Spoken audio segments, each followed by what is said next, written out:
আসসালামু আলাইকুম। প্রিয় একাদশ দ্বাদশ শ্রেণীর শিক্ষার্থীরা, তোমরা সকলে কেমন আছো? আশা করি আল্লাহর অশেষ রহমতে তোমরা সকলেই ভালো এবং সুস্থ আছো। কলেজ কর্তৃক আয়োজিত অনলাইন ক্লাসে তোমাদের শুভেচ্ছা। শিক্ষার্থী, আজকে আমি তোমাদের সমাজবিজ্ঞান দ্বিতীয় পত্রের তৃতীয় অধ্যায় প্রত্নতত্ত্বের ভিত্তিতে বাংলাদেশের সমাজ ও সভ্যতা এই চ্যাপ্টার আমি তোমাদের সামনে তুলে ধরব। এই তৃতীয় অধ্যায়ের মূল আলোচ্য বিষয় হচ্ছে প্রত্নতত্ত্ব কাকে বলে, প্রত্নতত্ত্বের উৎস, প্রত্নতত্ত্বের ধারণা এবং বিভিন্ন প্রত্নতাত্ত্বিক যুগ সম্পর্কে আমরা জানতে পারব। প্রিয় শিক্ষার্থীবৃন্দ, প্রথমে আমরা জানব যে এই প্রত্নতত্ত্বের ধারণাটা কিভাবে আসলো বা প্রত্নতত্ত্ব কাকে বলে।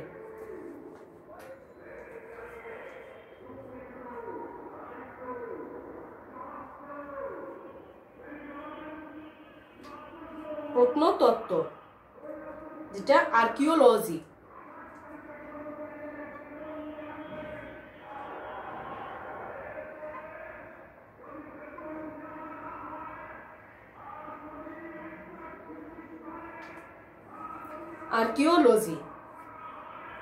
প্রত্নতত্ত্ব হচ্ছে নৃবিজ্ঞানের একটি বিশেষ শাখা।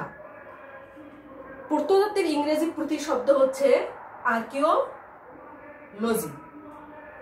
এই আর্কিওলজি শব্দটি এসেছে গ্রিক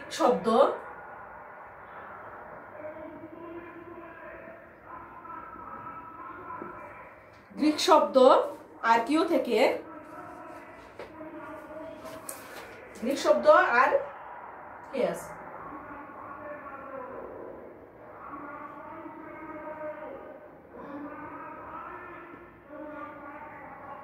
গ্রিক শব্দ আর্কিয়াস থেকে, যার অর্থ হচ্ছে প্রাচীন, এবং এই লজি শব্দটা এসেছে লজিয়া থেকে, যার অর্থ হচ্ছে অধ্যয়ন বা পাঠ, অধ্যয়ন বা পাঠ। তাহলে হচ্ছে প্রাচীন, গ্রিক শব্দ আর্কিয়াস থেকে প্রাচীন, আর লজি অর্থাৎ অধ্যয়ন ও পাঠ। আমেরিকান প্রত্নতত্ত্ববিদ হোবেল বলেছে যে প্রত্নতত্ত্ব আদিম মানুষের পরিত্যক্ত দ্রব্য সামগ্রী এবং তাদের সংস্কৃতির নিদর্শন স্বরূপ ব্যবহৃত পোশাক পরিচ্ছদ সহ বস্তুগত সংস্কৃতি যে সকল দিকে এখনো উদ্ধার হয়নি সেগুলো উদ্ধারের কাজে নিয়োজিত। তাহলে প্রত্নতত্ত্ব হচ্ছে খনন কাজ থেকে উদ্ধারকৃত হাতিয়ার, তীর, ধনুক, বিভিন্ন স্থাপত্য, ঘরবাড়ি, তৈজসপত্র, এক কথা আসবাবপত্র, আদিম প্রাচীন কালের মানুষের ব্যবহৃত আসবাবপত্র উদ্ধার করে ইত্যাদি পরীক্ষা নিরীক্ষা করে প্রাক ঐতিহাসিক যুগের মানব সমাজ সম্পর্কে গবেষণার বিষয়ে হচ্ছে প্রত্নতত্ত্ব। তাহলে অতীত যুগের মানুষের যে ব্যবহার্য দ্রব্য সামগ্রীর ধ্বংস অবশেষ পরীক্ষা নিরীক্ষার মাধ্যমে সে যুগের মানুষের গবেষণা বা অধ্যয়নে হচ্ছে প্রত্নতত্ত্ব। এক কথায় প্রাগৈতিহাসিক বা বিলুপ্ত সংস্কৃতির অধ্যয়নে হচ্ছে প্রত্নতত্ত্ব। ইংরেজ নৃবিজ্ঞানী ইবি টেইলর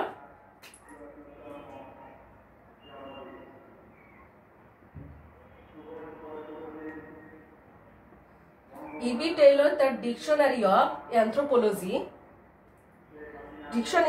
অ্যানথ্রোপোলজি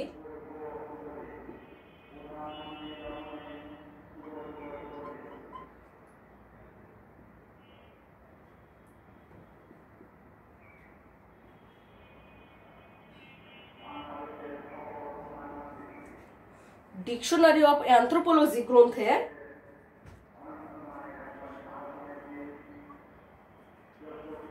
প্রত্নতত্ত্বের সংজ্ঞা দিয়েছেন। বলেছেন যে প্রত্নতত্ত্ব হচ্ছে নৃবিজ্ঞানের একটি শাখা যা এমন সংস্কৃতির ইতিহাস রচনা করে যার অস্তিত্ব এখন আর নেই। তাহলে ইবি টেলর বলেছে যে প্রত্নতত্ত্ব হচ্ছে নৃবিজ্ঞানের এমন একটি শাখা যা এমন একটি সংস্কৃতির ইতিহাস রচনা করে যার অস্তিত্ব এখন আর নেই। তাহলে শিক্ষার্থীরা দেখো, প্রত্নতত্ত্বের উদ্দেশ্যই হচ্ছে অতীত ইতিহাস খুঁজে বের করা। তাহলে প্রত্নতত্ত্বের খনন কার্যের মাধ্যমে উদ্ধারকৃত যে মানবজাতির দৈহিক ও সাংস্কৃতিক বিষয় সম্পর্কে বিস্তারিত আলোচনা করে থাকে এই প্রত্নতত্ত্ব, এবং এজন্য প্রত্নতত্ত্ব হচ্ছে দৈহিক এবং সাংস্কৃতিক যে উভয় নৃবিজ্ঞানের একটা উপশাখা রয়েছে, একটা দৈহিক নৃবিজ্ঞান এবং একটা হচ্ছে সাংস্কৃতিক নৃবিজ্ঞান। এই উভয় নৃবিজ্ঞানের উপশাখায় হচ্ছে কি করে প্রত্নতাত্ত্বিক যে দিকগুলো সেটা হচ্ছে তারা মানে রিসার্চ করে। এজন্য প্রত্নতত্ত্ব কে দৈহিক এবং সাংস্কৃতিক উভয় নৃবিজ্ঞানের উপশাখা হিসাবে অভিহিত করা হয়। তার নৃবিজ্ঞানের দুটো উপশাখা হচ্ছে, একটা হচ্ছে দৈহিক নৃবিজ্ঞান এবং আরেকটি হচ্ছে সাংস্কৃতিক উপবিজ্ঞান। তাহলে প্রত্নতত্ত্ব ফসিল আবিষ্কার করে এবং এদের শ্রেণীবিন্যাসের ক্ষেত্রে একটা গুরুত্বপূর্ণ ভূমিকা রাখে। অর্থাৎ প্রত্নতত্ত্ব বলতে জ্ঞানের সেই মূল্যবান শাখা বোঝায় যা প্রাগৈতিহাসিক বা তারও আগের মানুষের বাস্তব সংস্কৃতির ধ্বংস অবশেষ পরীক্ষা নিরীক্ষা এবং বিচার বিশ্লেষণের মাধ্যমে তখনকার সমাজ ব্যবস্থা সম্পর্কে একটা যথাযথ একটা জ্ঞান সরবরাহ, মানে জ্ঞান আহরণ বলতে জ্ঞান সরবরাহ করে থাকে, মানে তখনকার মানুষের একটা সঠিক ইতিহাস তুলে ধরে। প্রত্নতাত্ত্বিকগণ হাজার হাজার বছর আগে পূর্বের যে প্রাণী এবং যে গাছপালার যে ফসিল এবং তখনকার মানুষের নিত্য প্রয়োজনীয় ব্যবহার্য যে জিনিসপত্র সেগুলো নিয়ে কাজ করে প্রত্নতাত্ত্বিকগণ। তারা এগুলো অত্যন্ত গুরুত্ব সহকারে মাটি খুঁড়ে বের করে এবং মাটি খুঁড়ে বের করার পর অতীতের প্রাণী এবং গাছপালার যে ফসিল গভীরভাবে পর্যবেক্ষণের মাধ্যমে প্রত্নতাত্ত্বিকগণ এগুলো ব্যবহারের কাল এবং তখনকার সাংস্কৃতিক এবং পরিবেশগত মানে অবস্থাটা কিরূপ ছিল সে সম্পর্কে একটা ধারণা তারা দিয়ে থাকেন। অর্থাৎ সময় নির্ণয়ে এবং হচ্ছে তখনকার সাংস্কৃতিক এবং পরিবেশগত যে অবস্থা সেটা হলো যাচাইয়ের ক্ষেত্রে এই প্রত্নতাত্ত্বিকরা প্রত্ন সম্পদের যে ব্যবহার্য জিনিসপত্রগুলো বের করে এগুলো একটা বিশেষ ভূমিকা রাখে। এক্ষেত্রে প্রত্নতাত্ত্বিকরা কি করে, সাধারণত রেডিও কার্বন ডেটিং টেকনোলজি, অর্থাৎ হচ্ছে একটা টেকনোলজি আছে যে রেডিও কার্বন ডেটিং টেকনোলজি, এবং আরেকটা হচ্ছে রেডিও অ্যাক্টিভ পটাশিয়াম টেকনিক। এই দুটোর সাহায্যে তারা এই হলো মানে পরীক্ষা নিরীক্ষাগুলো করে থাকে। তো যাই হোক শিক্ষার্থীরা, এখন এই যে প্রত্নতাত্ত্বিকের হচ্ছে উৎস, এই উৎস সম্পর্কে আমরা জানবো।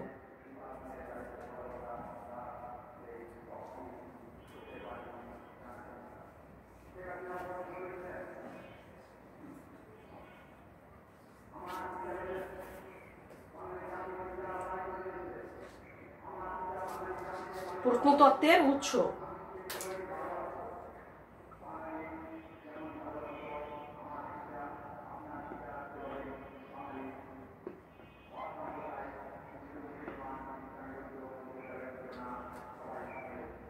Sources of archaeology. প্রত্নতত্ত্বের প্রধান লক্ষ্য ইতিহাসে উদ্দেশ্যই হচ্ছে প্রাগৈতিহাসিক মানুষের হচ্ছে সঠিক ইতিহাস তুলে ধরা, তাদের ধ্বংস অবশেষ পরীক্ষা নিরীক্ষার মাধ্যমে তখনকার মানুষের জীবনযাত্রা, সাংস্কৃতিক পরিবেশ সম্পর্কে একটা ধারণা হচ্ছে পাওয়া। তাহলে তারা এ কাজ করতে গিয়ে প্রত্নতত্ত্বের যে হচ্ছে বিভিন্ন উৎসের উপর তাদের হলো প্রত্নতাত্ত্বিকদের বিভিন্ন উৎসের উপর ডিপেন্ড করতে হয়, নির্ভর করতে হয়। সেই উৎসগুলো কি হচ্ছে? সেগুলো হচ্ছে প্রাচীন সাহিত্য।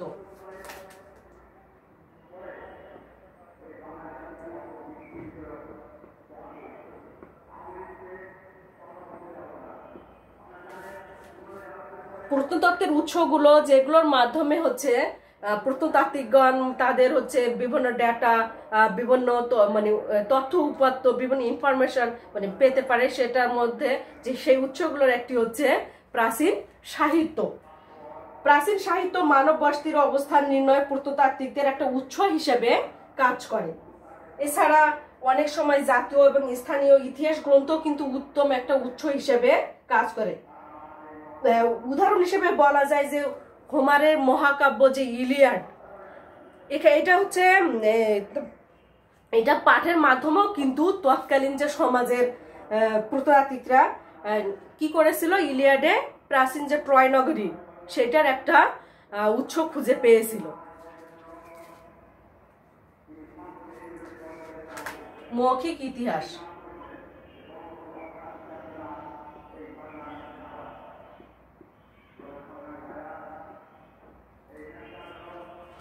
Oral source. অনেক সময় মৌখিক ইতিহাস অনেক সময় দেখা যাচ্ছে হচ্ছে সমাজের অনেক বয়স্ক ব্যক্তির নিকট থেকে কিন্তু শোনা গল্প থেকেও কিন্তু প্রত্নতত্ত্বের বিভিন্ন সোর্স খুঁজে পাওয়া যায়। যেমন প্রত্নতাত্ত্বিকরা পাকিস্তানের খাইবার পাখতুন প্রদেশে বসবাসকারী কালাজ সম্প্রদায়ের মধ্যে প্রচলিত গল্পগাথার মাধ্যমে এই অঞ্চলে আবিষ্কৃত পুরাকৃতির সাথে মেসিডোনিয়ান গ্রিক বীর আলেকজান্ডারের যোগসূত্র জানতে পারেন। প্রত্নতাত্ত্বিক যন্ত্রপাতি।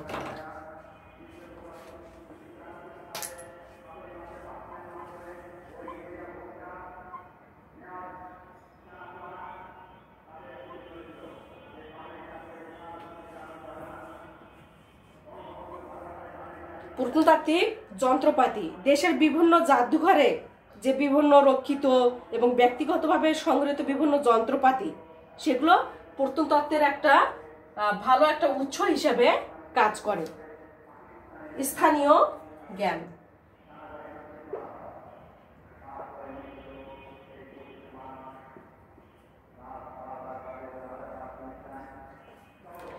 স্থানীয় জ্ঞান কোনো বিষয়বস্তু সম্পর্কে স্থানীয় মানুষের ধারণা বা জ্ঞান প্রত্নতাত্ত্বিক উৎস হিসেবে বিবেচিত হয়।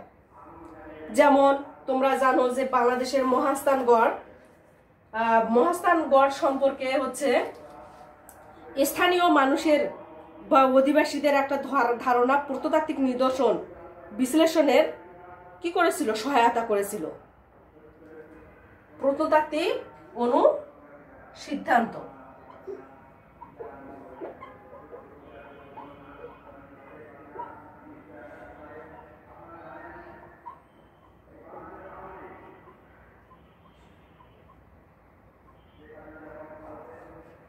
প্রত্নতাত্ত্বিক অনুসিদ্ধান্ত যে প্রত্নতাত্ত্বিকরা কোনো স্থানে যখন খনন কাজ শুরু করে তার আগে অনুসিদ্ধান্ত বা পূর্ব অনুমান গ্রহণ করেন, যা প্রত্নতত্ত্বে একটা গুরুত্বপূর্ণ উৎস হিসেবে কাজ করে। তারপর আর একটা উৎস কি বলবো, সরকারি উৎস।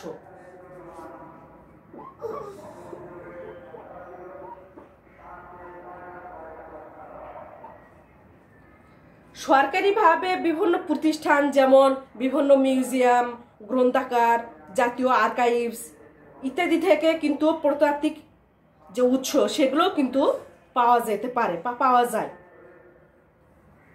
পূর্ব জরিপ।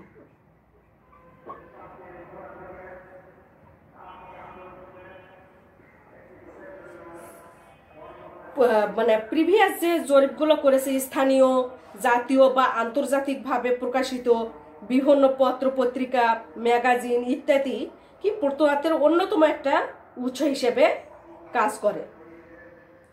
তারপর সাংস্কৃতিক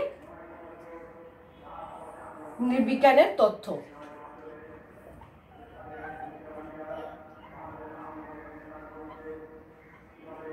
সাংস্কৃতিক নৃবিজ্ঞানের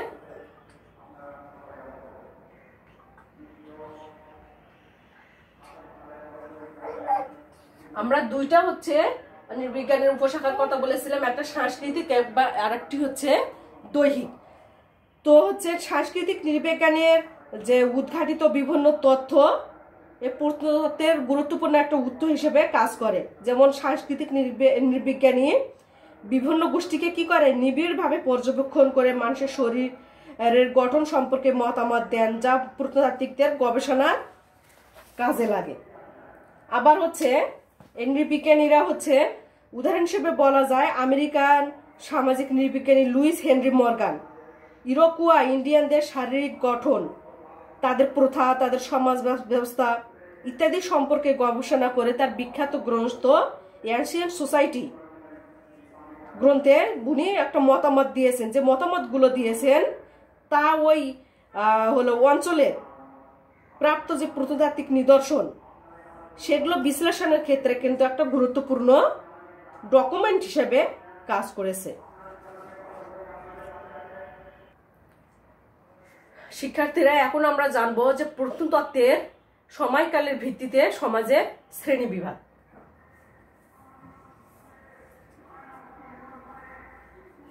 প্রত্নতত্ত্বে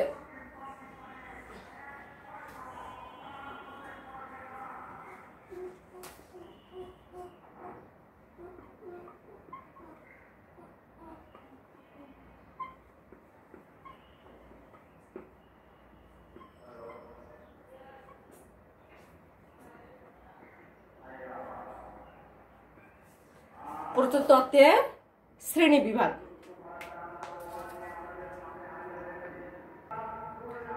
মানব সমাজের উৎপত্তি ক্রমবিকাশকে হচ্ছে চিহ্নিত করার জন্য ঐতিহাসিক প্রত্নতত্ত্ববিদগণ, নৃতাত্ত্বিকগণ সামাজিক বিবর্তনের বিভিন্ন পর্যায়সমূহকে ওনারা কি করেছেন, মানে তারা ভাগ করেছেন, চিহ্নিত করেছেন।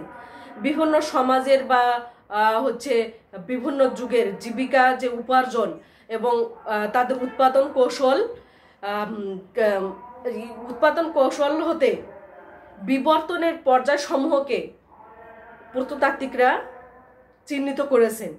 তাদের বিভিন্ন সমাজের বা তাদের প্রকৃত অর্থে কখন, কিভাবে, কোন সামাজিক এবং সাংস্কৃতিক বিষয়টি প্রাধান্য পায় তার উপর ভিত্তি করে সেই যুগের সেই সমাজের নামকরণ করেছে। মানে ওই যুগে কোনটা প্রচলিত ছিল, তারা জীবিকা এবং জীবনের সাথে কোনটা ওতপ্রোতভাবে তাদের উপকারে এসেছিল, এগুলোর উপর ভিত্তি করে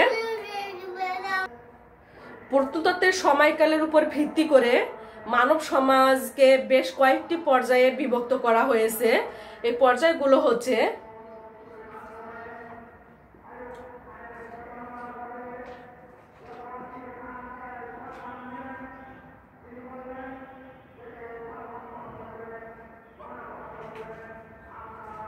প্রাচীন প্রস্তর যুগ,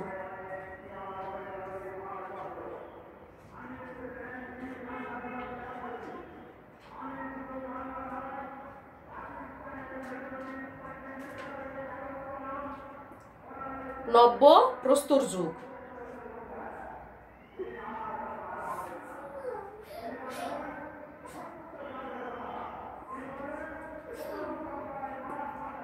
ব্রোঞ্জ যুগ,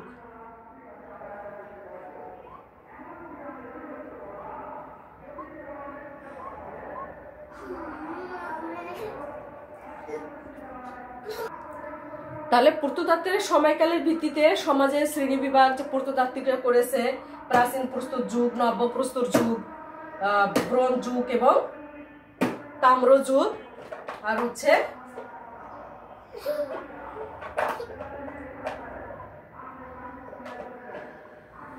লৌহ যুগ। তো এই যে হলো উপরিক্ত শ্রেণী বিভাগগুলো, এগুলো সম্পর্কে এখন আমরা বিস্তারিতভাবে আলোচনা করব। প্রাচীন প্রস্তর যুগ। প্রাচীন প্রস্তর যুগ, প্যালিওলিথিক এজ।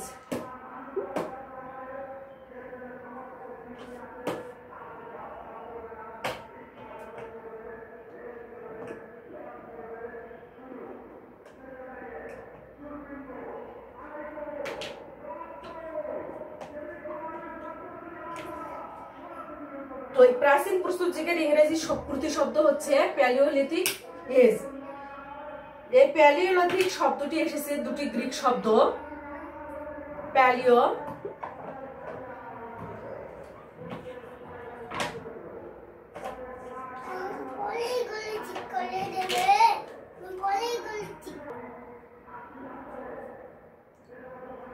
দুটি গ্রিক শব্দ, পিএ অর্থ পুরাতন,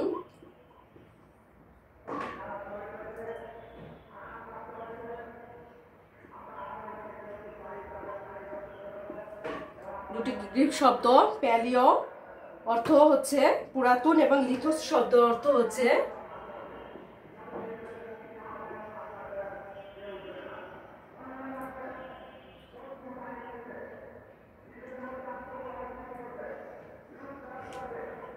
লিথোস শব্দের অর্থ হচ্ছে পাথর। তাহলে প্রস্তর যুগের প্রথম পর্যায় হচ্ছে, প্রস্তর যুগের প্রথম পর্যায়টা হচ্ছে প্রাচীন প্রস্তর যুগ। প্রস্তর যুগের মধ্যে এটি সবচেয়ে দীর্ঘ। প্রাথমিকভাবে প্রাচীন পর্যায়ে প্রস্তর যুগ, এই প্রাচীন প্রস্তর যুগের সময়কাল ধরা হয়েছিল খ্রিস্টপূর্ব 10 লক্ষ 15 লক্ষ থেকে 10 লক্ষ অব্দ পর্যন্ত। কিন্তু প্রয়োজনীয় তথ্য প্রমাণাদির অভাবে প্রত্নতত্ত্ববিদগণ এই যুগের সময়কাল সংক্ষিপ্ত করে 1 লক্ষ থেকে 10,000 অব্দের মধ্যে সীমাবদ্ধ করেছেন। 1 লক্ষ থেকে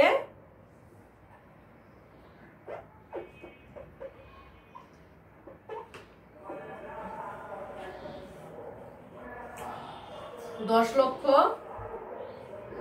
অব্দের মধ্যে হচ্ছে সীমাবদ্ধ করেছেন। প্রাচীন প্রস্তর যুগে মানব সভ্যতার বিকাশে প্রথম ভিত্তি প্রস্তর স্থাপিত হয়েছিল প্রাচীন প্রস্তর যুগে। প্রাপ্ত তথ্য উপাত্তের ভিত্তিতে প্রাচীন প্রস্তর যুগকে 3টি উপবিভাগে বিভক্ত করা যায়। তাহলে প্রাচীন প্রস্তর যুগকে 3টি হচ্ছে উপবিভাগে বিভক্ত করা যায়। একটা হচ্ছে প্রাথমিক পর্যায়, প্রাচীন প্রস্তর যুগে 3টি উপবিভাগে হচ্ছে একটা প্রাথমিক পর্যায়,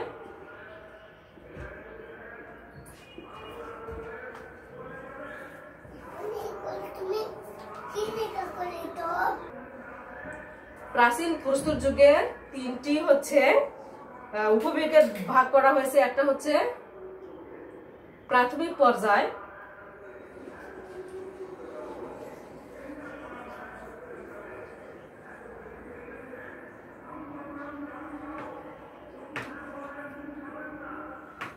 মাধ্যমিক পর্যায় এবং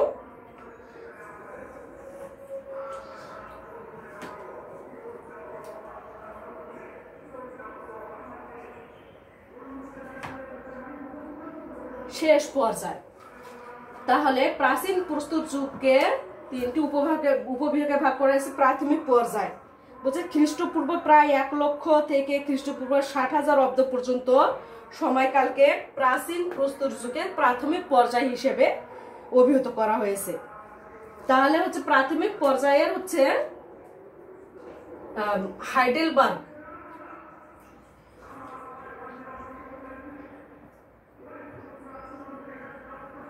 হাইডেলবার্গ হচ্ছে মানব হচ্ছে কি বলে প্রাথমিক পর্যায়ের একটা হচ্ছে অন্যতম ফসিল।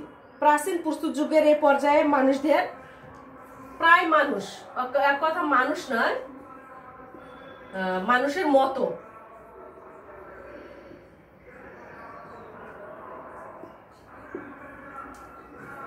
প্রায় মানুষ হিসেবে অভিহিত করা হয়। এরা বুদ্ধি, মেধা এবং দক্ষতায় নিম্নমানের ছিল। এই প্রাথমিক পর্যায়ে যে হাইডেলবার্গ মানবের হচ্ছে ফসিল পাওয়া গেছে এবং তারা হলো প্রত্নতাত্ত্বিকগণ বলেছে যে তারা প্রায় মানুষ, কারণ তাদের জ্ঞান, দক্ষতা এগুলো কি ছিল?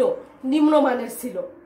এবং হচ্ছে তারা বিভিন্ন জঙ্গলের গুহায় তারা বসবাস করত, বনে প্রান্তরে তারা ঘুরে বেড়াতো, তারা খাদ্যের জন্য বনে প্রান্তরে তারা ঘুরে বেড়াতো। ধীরে ধীরে তারা মেধায়, অভিজ্ঞতা এবং দক্ষতাকে কাজে লাগিয়ে পাথর ঘষে তারা সুচালো আর তীক্ষ্ণ পশু শিকারের জন্য হাতিয়ার তারা তৈরি করতে সক্ষম হয়। এ যুগের মানুষ ছিল প্রধানত শিকারী এবং খাদ্য সংগ্রহকারী। তাহলে প্রাথমিক পর্যায়ের হাইডেলবার্গ মানুষের যে অস্তিত্ব পাওয়া যায়, এই মানুষেরা হচ্ছে সাধারণত ছিল হচ্ছে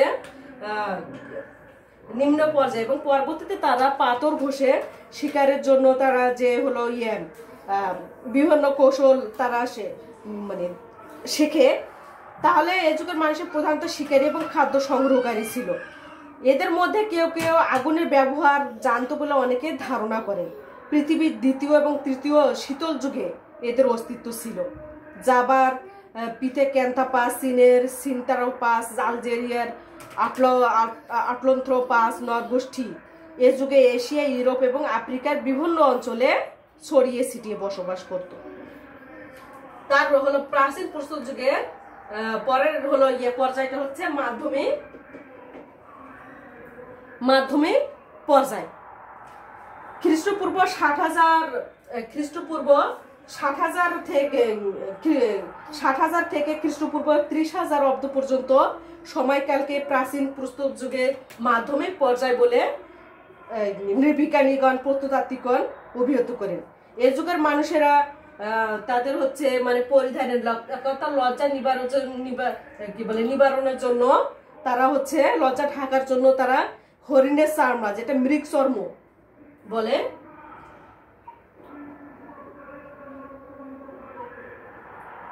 হরিণের চামড়া তারা পরিধান করত তাদের লজ্জা নিবারণের জন্য। তারা শিকারের জন্য পাথরের তৈরি ধারালো সূক্ষ্ম মসৃণ অস্ত্র শস্ত্র, যেমন বিভিন্ন বর্ষা, ছুরি, 3 কোনা 4 কোনা আকৃতির অস্ত্র এগুলো তারা তৈরি করেছিল। এবং এরা হলো শীতের তীব্রতা থেকে রক্ষা পাওয়ার জন্য বিভিন্ন হচ্ছে পশুর চামড়া তারা পরতো এবং তারা গুহায় বসবাস করত। এই যুগের তাহলে মাধ্যমিক পর্যায়ে, এই যুগের হচ্ছে প্রাচীন প্রস্তর যুগের মাধ্যমিক পর্যায়ে মানুষ আগুনের ব্যবহার শিখেছিল।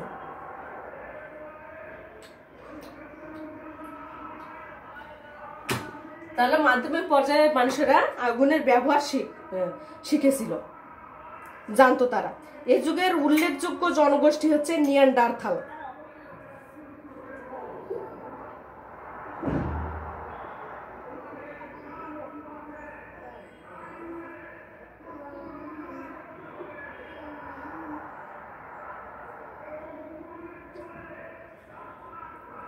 তাহলে হচ্ছে এই মাধ্যমিক পর্যায়ে উল্লেখযোগ্য জনগোষ্ঠী হচ্ছে নিয়ান্ডারথাল। তারা বিশ্বের বিভিন্ন জনপদে বসবাস করত।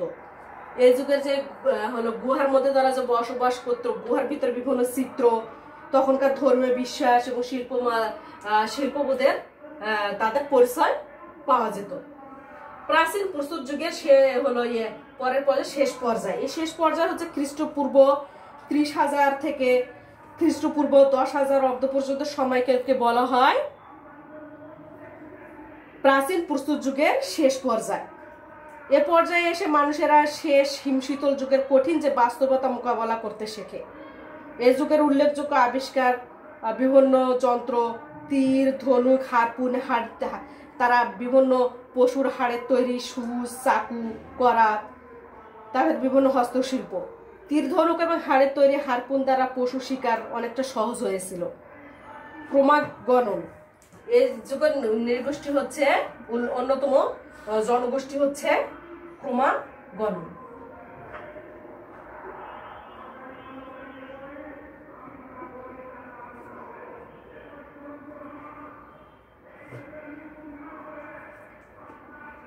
প্রাচীন প্রস্তর যুগের শেষ পর্যায়ে হচ্ছে ক্রমাগণন নরগোষ্ঠী। তারা স্পেন এবং দক্ষিণ ফ্রান্সের গুহায় তাদের সন্ধান পাওয়া গেছিল এবং এই গুহার যুগের নিপুণ শিল্পকর্মের নিদর্শন মিলেছে। অনেকে মনে করেন যে এই যুগের মানুষেরা যে তাদের গুহার ভিতর বিভিন্ন চিত্র তারা অঙ্কন করত, তারা বিভিন্ন রঙও ব্যবহার করত। দাও। তাহলে প্রাচীন প্রস্তর যুগে যে হলো আমরা 3টি পর্যায় পড়ালাম, এখানে হচ্ছে বৈশিষ্ট্যগুলো হচ্ছে প্রাচীন প্রস্তর যুগের কিছু বৈশিষ্ট্য: জীবিকা এবং খাদ্য সংগ্রহ। প্রাচীন প্রস্তর যুগের নিজেরা খাদ্য উৎপাদন করত এবং তারা হচ্ছে কি করত, হচ্ছে তারা শিকার করত এবং তারা হলো প্রথমে আমরা দেখেছি যে তারা খাদ্যের জন্য প্রকৃতির উপর নির্ভরশীল ছিল। পরবর্তীতে তারা হচ্ছে নিজেরা হলো মানে তারা খাদ্য উৎপাদন করতে পারতো না, বনে বাদারে শিকার করে তাদের দৈনন্দিন যে খাবার সেটার যোগান দিত। তাদের বাসস্থান তারা যাযাবর প্রকৃতি ছিল, তারা গুহায় বসবাস করত।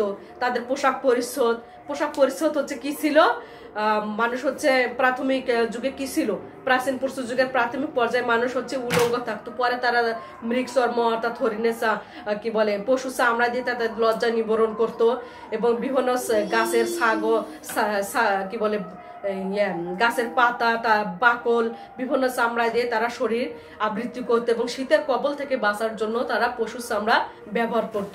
তাদের যে ব্যবহার্য হচ্ছে নিত্য প্রয়োজনীয় হাতিয়ার, তারা পাথর কেটে সুচালুভাবে হাতিয়ার তৈরি করে সেগুলো তারা শিকারের কাজে লাগাতো। আগুনের আবিষ্কার সভ্যতার বিকাশের উল্লেখযোগ্য একটি আবিষ্কার হচ্ছে আগুনের আবিষ্কার। এবং হচ্ছে তা প্রাথমিক পর্যায়ে আমরা দেখছি যে আগুনের ব্যবহার কেউ কেউ মনে করতো হলো জানতো না, কিন্তু প্রাচীন প্রস্তর যুগের মাধ্যমিক পর্যায়ে এসে দেখা গেছে তারা আগুনের ব্যবহার জানতো এবং আগুনের ব্যবহার তাদের হচ্ছে জীবনযাত্রাকে অনেকটা সাবলীল করেছিল।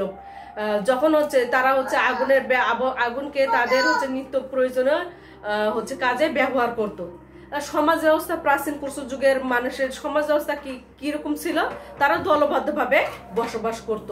এভাবে দেখা যাচ্ছে প্রাচীন প্রস্তর যুগের তারা কি করতো, অদৃশ্য শক্তির উপাসনা করত এবং হচ্ছে এভাবেই হচ্ছে তাদের জীবনযাত্রা তারা নির্বাহ করত। তাহলে দেখা যাচ্ছে প্রাচীন প্রস্তর যুগের যে বৈশিষ্ট্যগুলো বললাম আমি এই বৈশিষ্ট্যগুলো বিদ্যমান ছিল। প্রিয়